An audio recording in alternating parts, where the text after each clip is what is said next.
Well, good evening again, coffee chat friend. I just wanted to do a little bit of a review of the meeting we had this evening. We had a coffee chat on sexuality, which we had suggested to do well over a year ago, but there was a number of people who were uncomfortable with the topic, so we passed on it for a while.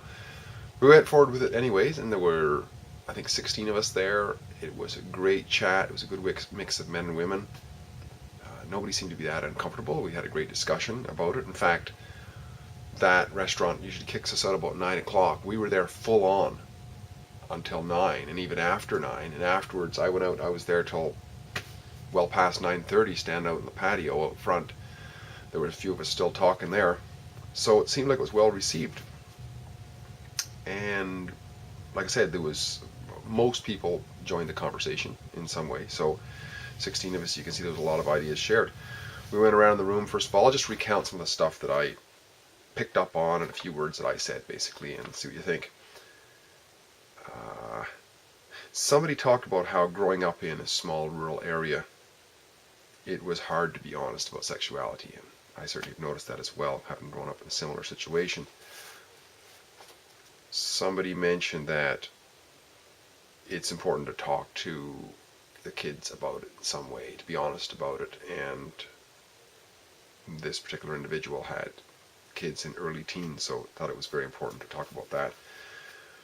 Somebody talked about how sexuality of girls has certainly changed in that they give up sex to boys, whatever, to hang on to them really quickly, and then it just kind of devastates their relationship when inevitably the relationship goes. That we know has changed a lot, right? Somebody else mentioned about being very open with the children and showing them anatomy books from an early on, teaching self-respect, and if you're going to do it, use protection, kind of thing, right? Somebody else, a guy, mentioned that talking about sex to his girls is the wife's job, kind of thing, the mom's job. That's, once again, these are just ideas that people are sharing. I'm not saying that I agree with them or not. These are just ideas, right? Somebody mentioned how he went to a Catholic school, and the nuns there told him that if he masturbated, he would go blind. Somebody else mentioned how he was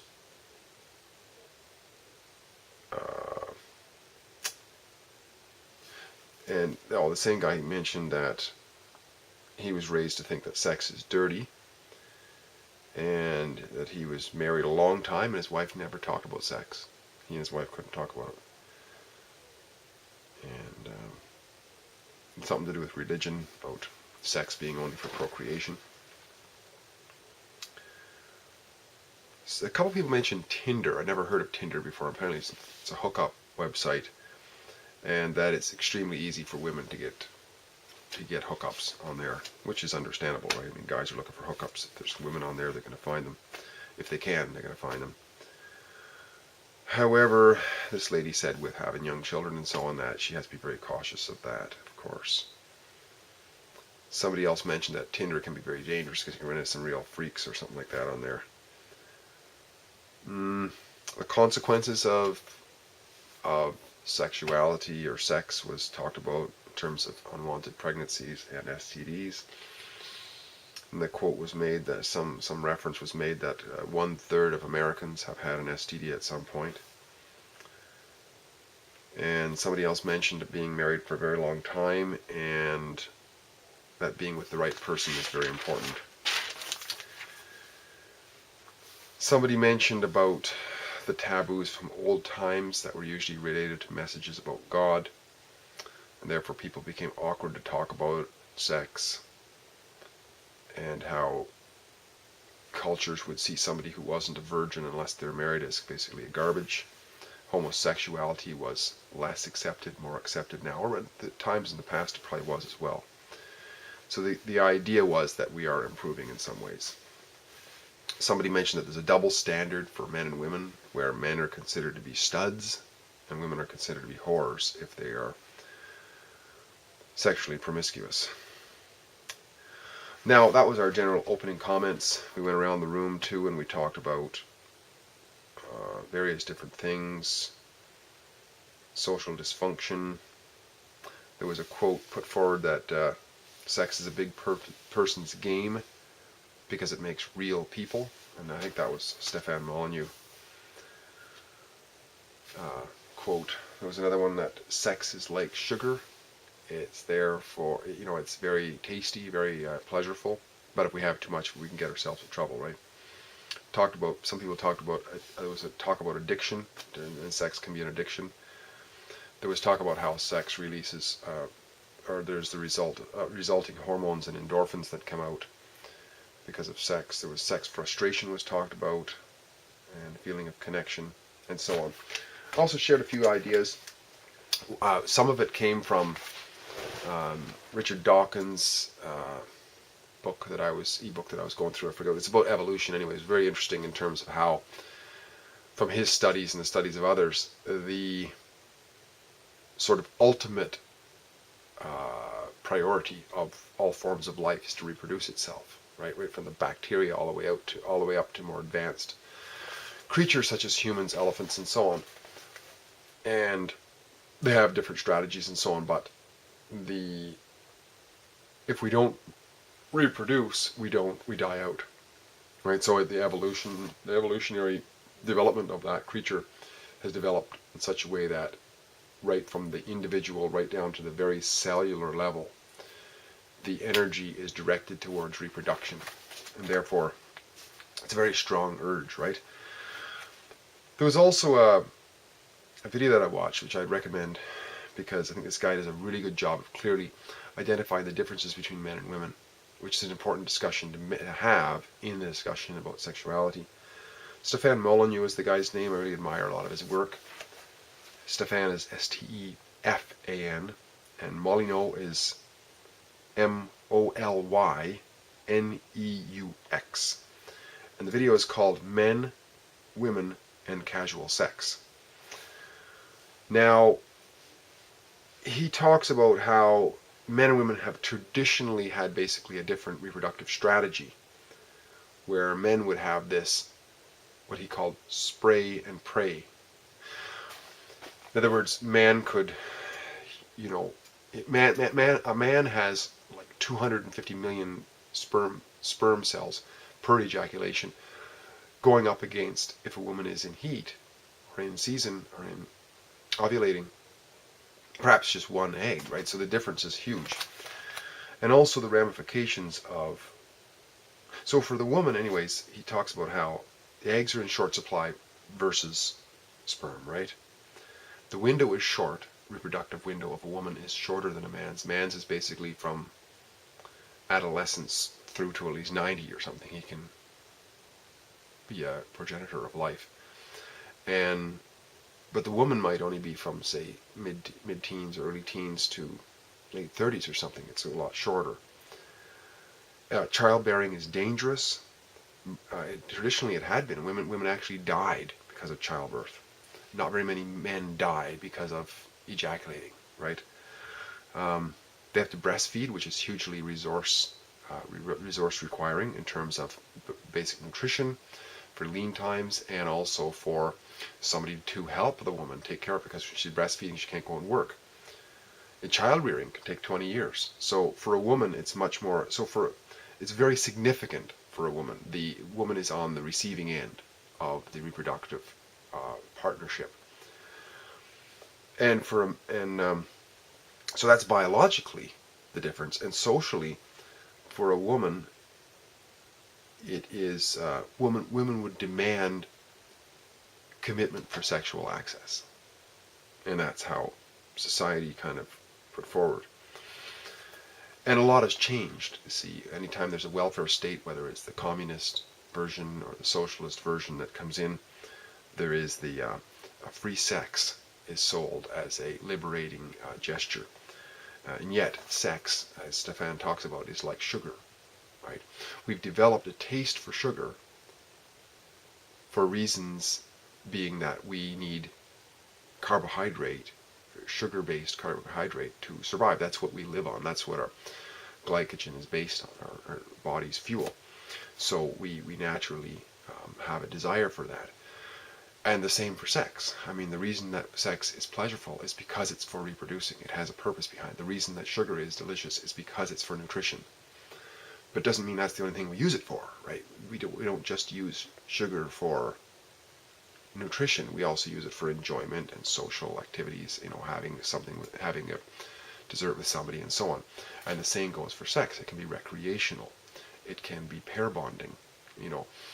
Best to be used in the pair bonding situation. It can be very powerful in that regard. And but there's a lot of he talks a lot about how the importance of the apparent importance based on the numbers of monogamous relationships, because he talks about how one study of women, there's more study of women's sexuality than men typically, but this one study that was done where if a woman only had one sexual partner, which was her husband, say, or her life partner in her life, that her stability in that relationship is 80% statistically. If she's had two, it drops down to 50%, dramatic drop, till she's had up to a 6 or something like that. It's about 18%. It's very, very low, right? So the difference between that's good to know, especially for women. But it's understandable too, probably because women especially have evolved to demand a stable relationship because there's such a long commitment for those children. He makes the point that sex is a big person's game because it makes real people. And we talked a lot about in the coffee chat about how kids are having sex younger and so on, and getting pregnant and what have you. So it's really messing things up. It's messing with the nuclear family, right? Which is the basis of society. He also talked about how there's different sexual strategies in the different life forms, all the way from bacteria right up to what we are. Basically, the spectrum, they call it the R and the K. And the R on the very extreme is that lower type of animals are more prehistoric, or more less developed, I guess. I don't know what the terminology would be. Primitive, maybe?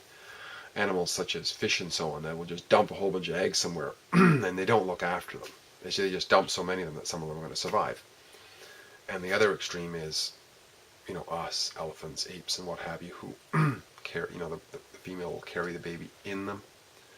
When it's born, they'll breastfeed, raise the child, teach the child how to walk, etc., etc., and commit many, many years to the development of that child and teaching the child things and so on. And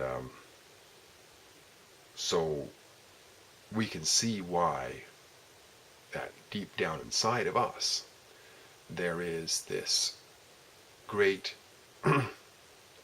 subconscious and culturally and evolutionary adapted drives to not only want sex, but to realize that it's serious.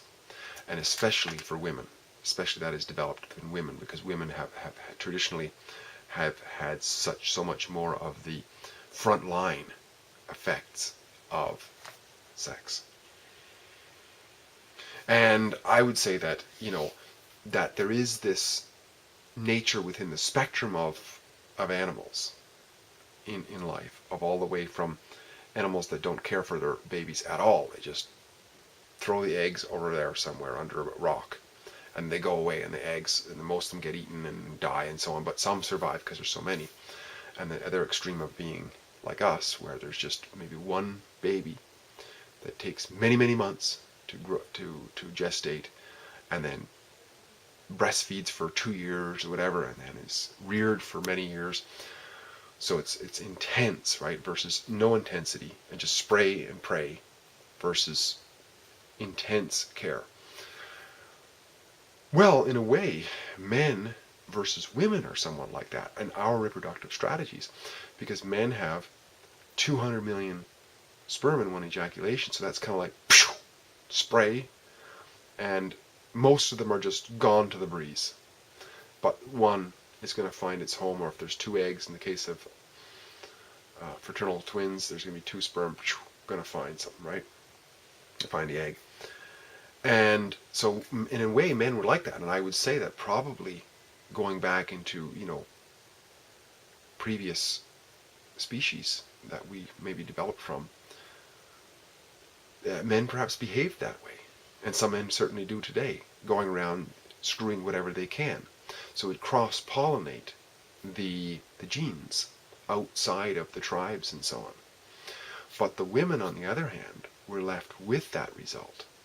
And therefore the woman's way of reproduction is very much the K, which is the long-term caring for that child. So yes, within the species, there's all the way from the bacteria to us, but even within our own species, there's all the way from the man to the woman. And very different. It's good to know, in a way, why it is that we behave in the way why it is that women behave the way that women behave, why it is that men behave the way they behave. To look at our ancestry, I think, is valuable on that regard. Now, I would say that he makes the point too that evolutionarily, the purpose of food is nutrition, and it maintains our individuality, so that we can reproduce. He makes the point that, and so does Dawkins in his, as I might have said before, in his book, about how the purpose of life, like the end purpose, in order for the species to continue, there must be reproduction. So there's a need within the species to reproduce. Doesn't mean everybody has to do it, but somebody's got to do it. And therefore there's a huge drive, because if it wasn't the drive there, we wouldn't do it, right? But in order to do that, we must eat. We must maintain ourselves, and so on. So there's also that drive to eat and maintain ourselves. So I like the analogy of food being the nutrition for the individual body. So the drive to be hungry for food is to maintain the body. The drive and the hunger for sex is to maintain the species and to create offspring. Because sex is why we are here, if it wasn't for sex. So I would say it is a very important topic, and a very important topic to come up with, because it is so. Well, that's why we're here. And there's and as people mentioned around the table, there's been so many taboos about it that we haven't been able to talk about it as much. But it really does. It really is important. And I think it was a great discussion. I really enjoyed it. I hope everybody who was there did, and hopefully there was something that came from it in terms of ideas, at least, if not even ideas, just being able to be comfortable among some other people and have a chat about a topic that is typically not talked about in everyday discussion. In fact, when I put up, this is how people are so freaked out about this topic, even though you type into Google and it's the #1 searched word, like by far. But even in spite of all that, and perhaps understandably, because people get perverted about it and do all kinds of weird stuff around sex, when I put a couple of ads up on Kijiji for it, this is the first time this has happened in a long time. My ads got taken down by Kijiji. You're not allowed to say certain words and put up certain ads. They just got taken down. They weren't outrageous, I didn't think, but they got taken down on the first try. So that's indication that people are freaked out about it. But also I got some pretty weird responses before they got taken down. One response was from this guy who asked me if our club was a swingers club. The impression people get, I'll tell you, as soon as you mention the word sex, people go all freaky. This evening, actually, there was a guy showed up for the first time. He'd never been to our club before. He didn't know what the topic was, right? And so I introduced myself, and hi, my name is Steve. We're going to talk about sex tonight. Oh my God. He got a little bit nervous. It was just, and here I am laughing, right? But because it's one of those things that we've been told not to talk about too much. Whispers, right? But so what? I mean, yes, there's lots of dangers and lots to be aware of and to be cautious of and all that, but it is a beautiful thing. And it's probably the most pleasurable thing that there is on the earth, and because of that, we don't have to stretch our imagination much to realize that it improves the quality of our life experience. Once again, it was great chatting. I'll sign off for now, and we'll talk again soon.